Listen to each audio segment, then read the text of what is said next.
வணக்கம் நளினி மேம். வணக்கம். இன்னைக்கு திருப்பரங்குன்றம் விஷயத்தில் வந்து பார்த்தீங்கன்னா நீதிபதி அவர்கள் மன்னிப்பு கேட்டிருக்காங்க. இதை எப்படி மேம் பார்க்குறீங்க? வணக்கம், உங்களுக்கு வணக்கம், நேயர்களுக்கு வணக்கம். இந்த தீர்ப்பு வந்து எதனுடைய தொடர்ச்சியான திருப்பரங்குன்றம் வழக்கில் வந்து கல் தூணில் வந்து தீபம் ஏற்றுவதை வந்து கோர்ட் அனுமதித்தது நீதிமன்றம். அதை தடுக்கும் விதமாக பல நடவடிக்கைகளை அதிகாரிகள் வழியாக இயக்கியது திமுக அரசு. அதுக்கு எதிராக இந்த திமுக அரசு சுப்ரீம் கோர்ட் வரைக்கும் போனாங்க, உச்சநீதிமன்றம் வரைக்கும். அதுலேயும் பதிலடி கொடுத்து அனுப்பிச்சதுக்கு அப்புறமா மேல்முறையீடு தோற்று போனாங்க. அதுக்கப்புறமா இந்த கண்டெம்ட்டுங்கிறது வந்து தனி நீதி அரசு விசாரித்து அவங்களுக்கு இது ஆணையர், ஆட்சியாளர், அதுக்கப்புறமா இருக்கிற அந்த டிஜிபி எல்லாருக்கும் டைம் கொடுத்து அப்பியர் ஆக சொன்னார். அதுக்கு வந்து வாய்தா கேட்டுக்கிட்டே இருந்தாங்க. நான் பதில் உரை கூடுறோம், அதை இப்போ கூடுறோம் சொல்லிட்டு. உங்கள் எண்ணம் என்ன வந்து உச்சநீதிமன்றத்துடைய வழிகாட்டுதல்படி நாங்கள் சொல்லியிருக்கோம், நீங்கள் வந்திருக்கீங்க, ஏன் வந்து அன்றைக்கி வந்து எங்களுடைய ஆணையை நிறைவேற்றலாம் கேட்ட கேள்விக்கு வந்து அப்படியெல்லாம் எண்ணம் கிடையாது, எங்களுக்கு அப்படியெல்லாம் ஏற்றக்கூடாது, அப்படி இப்படிலாம் வாய்மொழியில் சொன்னாங்க. ஒரு தவறு நீதிமன்றத்தை அவமதிச்சோங்கிற ஒரு உணர்வே இல்லாமல் நின்னதெல்லாம் வந்து சென்னை உயர்நீதிமன்ற மதுரை கிளையில் இருக்க தனி நீதி அரசர் வந்து வன்மையாக கண்டித்தார். உங்களுக்கு பொறுப்பே இல்லாமல் நீங்கள் பிஹேவ் பண்ணுறது பார்த்தா ஒரு ரெஸ்பெக்டே இல்லை கோர்ட்டுக்கு அப்படிங்கிற வன்மையாக சொன்னார். அதுக்கப்புறம் என்ன பண்ணார், நீங்கள் வந்து என்ன தான் நினச்சிட்ருக்கீங்கிறது எனக்கு பதில் வேணும், நான் வந்து இதுலேருந்து உங்களை விடுவிக்கவே முடியாது, ஒரு நீதி தனி மனிதனாக இல்லை நீதி அரசராக நாங்கள் இதை சொல்கிறோம், அதை புரிஞ்சு கொண்டு இருக்கணும், ஏன் செய்யலைங்கிறதுக்கு எதுக்கு 144 போட்டிங்கிறதுக்கு இல்லை கூட்டத்தில் அன்கண்ட்ரோலபிள் ஆகிடும், லா அண்ட் ஆர்டர்னால போட்டோம் சொன்னாங்க. அதெல்லாம் ஏற்றுக்க முடியாது, அதெல்லாம் பார்த்து தான் நம்ம உயர்நீதிமன்றம் உங்களுக்கு ஆணை பிறப்பிச்சது, அது எப்படி ஏற்றுக்க மாட்டீங்க, அதெல்லாம் ஏற்றுக்க முடியாதுன்னு சொன்னதுக்கப்புறமா இவங்க வந்து திருப்பியும் பதில் சொல்கிறேன்னு சொல்லிட்டு அப்படியும் இல்லாத அவங்களெல்லாம் நேரில் ஆஜராக சொன்னார். அதில் டிஜிபி மட்டும் காணொலி காட்சியாக வந்தார். அந்த காவல் ஆணையர், மதுரை காவல் ஆணையரும் ஆட்சியாளரும் வந்து ஆட்சியரும் வந்து நேரில் பிரவீன்குமார், திரு பிரவீன்குமார் தான் ஆட்சியர். அவங்க வந்து நேரில் வந்தாங்க. நேரில் வந்தபோது என்னன்னா, இன்றைக்கி வந்து அந்த வழக்கானது பட்டியலிடப்பட்டு அவர்கள் நேரில் ஆஜரானாங்க. ஆஜரான போது ஒரு வருத்தம் வந்து என்ன ஒரு பதில் உரை செஞ்சாங்கன்னாக்க, நாங்கள் வந்து நிபந்தனையற்ற ஒரு மன்னிப்போட சரண்டர் ஆகிறோங்கிற மாதிரி ஒரு பதிலை கொடுத்தாங்க. நிபந்தனையற்ற மன்னிப்பு கோரினார்கள். மன்னிப்பு கூறினது காரணம்னு சொல்கிறாங்க, எங்களுக்கு வந்து இதை அவமதிக்கணுங்கிற எண்ணம் இல்லை, அதை தாண்டி எங்களுக்கு வந்து வேறு வழி இல்லை, அதனால் கொடுத்த ஆணையை நாங்கள் ஃபாலோ பண்ணோம், மற்றபடி எங்களுக்கு பர்சனலாக எங்களுக்கு தனிப்பட்ட விதத்தில் கோர்ட்டை அவமதிக்கணுங்கிற எண்ணமே இல்லை மன்னிச்சிடுங்க அப்படின்னு சொல்லி கேட்டாங்க. கேட்டதுக்கு வந்து கோர்ட் வந்து அதை ஏற்றுக்கொண்டது.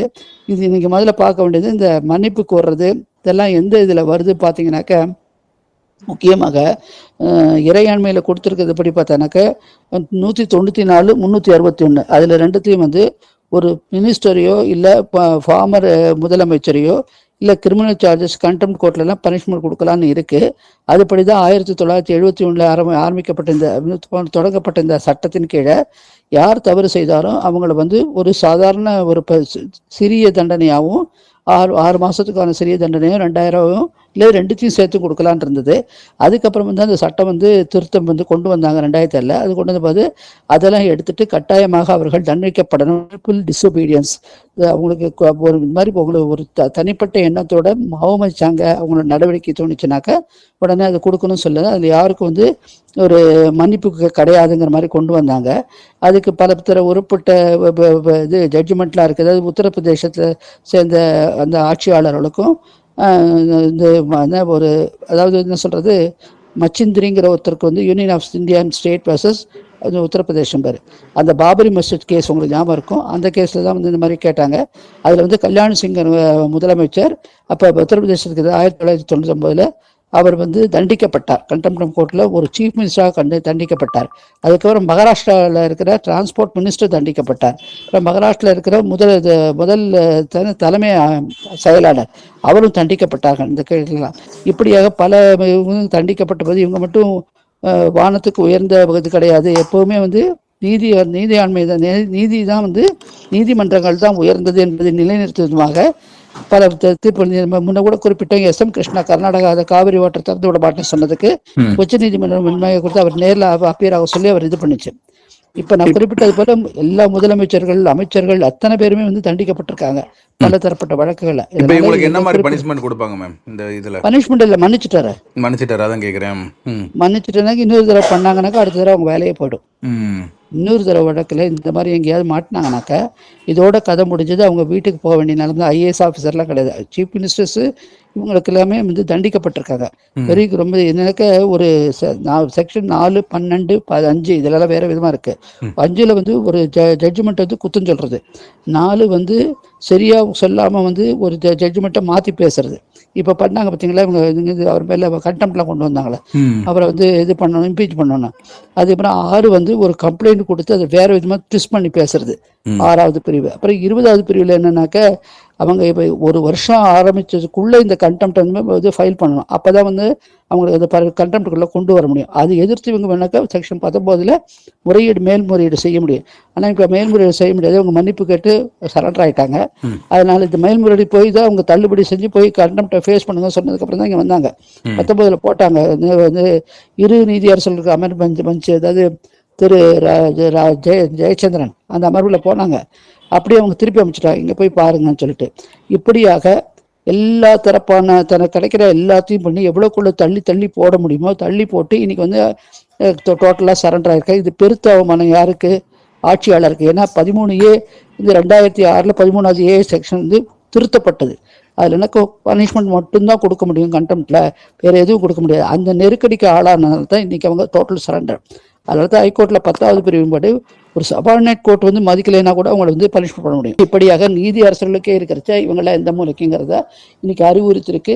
இது சரியான பாடம். இதுக்கு வந்து கட்டாயமாக இந்த காவல்துறையை கையில் வச்சிருக்கிறது முதலமைச்சருக்கும் அவங்க கூப்பிடாமல் இருந்தது அவருக்கு கிடைச்ச பெரிய ஒரு என்ன சொல்றது, ஒரு விதமான ஒரு தப்பிக்கிற வழியாயிடுச்சு. அவரையும் கூப்பிட்டுருக்கணுங்கிறது பொதுமக்களுடைய கருத்து. எங்களை போல வழக்கறிஞர்கள் கருத்து.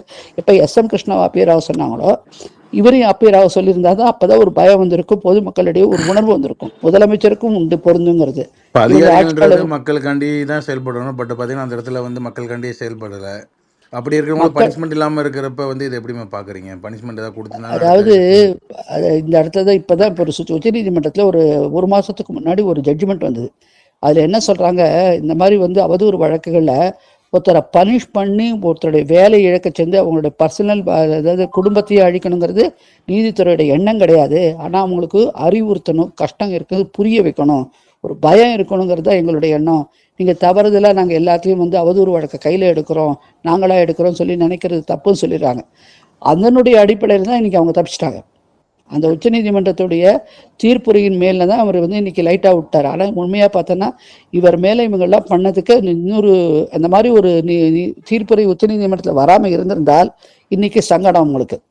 அதனால தான் இப்போ பொதுமக்கள் தெரியாது. அதனால் இப்போ சொல்கிறோம், பொதுமக்களுக்கு இந்த தீர்ப்புரை உச்சநீதிமன்ற தீர்ப்புரை பற்றி தெரியாது. உச்சநீதிமன்றம் கொஞ்சம் வந்து அவ்வளோ கடினமாலாம் எடுக்காதீங்க, அப்புறம் நம்ம பேரில் வந்து வேண்டுட்டு நீதிமன்றங்கள் கடுமையாக தாக்குறது நினைக்க போகிறாங்கன்னு சொன்னதுனால தான் இன்றைக்கி நடந்திருக்கு. இதை பொதுமக்கள் புரிஞ்சுக்கணும்.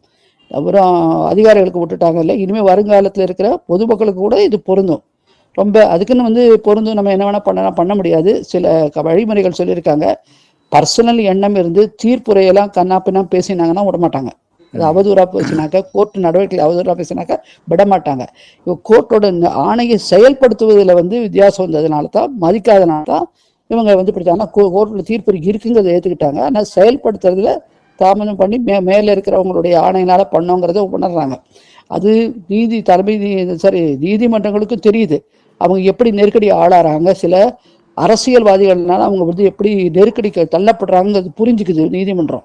அதனால ஒரு IAS படிச்சிருக்காரு, ஒரு IPS படிச்சிருக்காரு, அவர் வந்து ஒரு நெருக்கடினால செயல்பட்டதுனால அவருடைய வாழ்க்கை தொலைக்கக்கூடாது. இது ஒரு படிப்பின மாதிரி மற்ற இருக்கிற IAS IPS ஆஃபீஸர்களுக்கு 5 வருடம் இருக்கிற அரசியல்வாதிகளுக்கு கேட்காதீங்க, நீதிமன்றத்தை மதிங்கன்னு சொல்கிற விதமாக தான் இன்னைக்கு இந்த நிகழ்வு நடந்திருக்கு. தகவலுக்கு நன்றி மேம். நன்றி, வணக்கம்.